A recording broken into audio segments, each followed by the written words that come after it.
हाल है अमरेश्वरी? वे डैनी ठीक है रे, तू तो साला बुढ़ा हो गया रे, भरपूर। तेरा तो दांत झड़ गया। क्या करे, बूढ़ा हो गए हैं फिर भी जवानी हसीन लड़की खोज रहा है वे।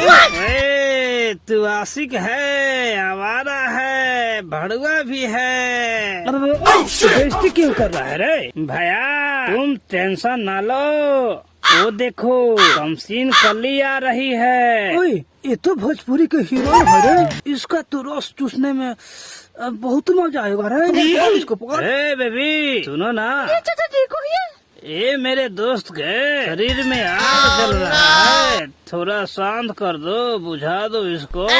उसमें करना क्या है, बोल दो। मैदान के टोले में कूद कर शांत कर ले अपने आगे। ओए लड़की, हमारा फीलिंग क्यों नहीं समझ रही हो? तुम्हारे साथ रोमांस करने का मन कर रहा है। जाओ अपने बेटे के साथ रोमांस करो ना, मेरे पास क्यों आए हो? ओए सुनो ना, कहोगी तो तुम्हारा सड़िया चोली कछुआ भी धो दूंगा।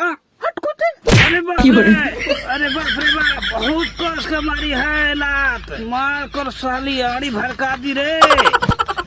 ए, पकड़ साली को, आज इसका पिछवाड़े में बेहोशी का सुई देकर इसका बलात्कार करेंगे। कोई बचाओ, मेरा बुढ़वा बुनिया गया है, हमको बलात्कार करना चाहता है। अरे वो कोई नहीं बचाएगा, हम दोनों भड़ुआ गुंडा है। भड़ुआ। ओए अमरेशपुरी, देखते क्या हो, घुसा इस साली के गड़िया में सुइया, इसको बेहोश कर इसका रस चूस ले। अब वो छोड़ दे बुढ़वा। अरे मम्मी, अब मर गई रे, अब पूरा सुइया पिछवाड़ा में घुसा दिया है।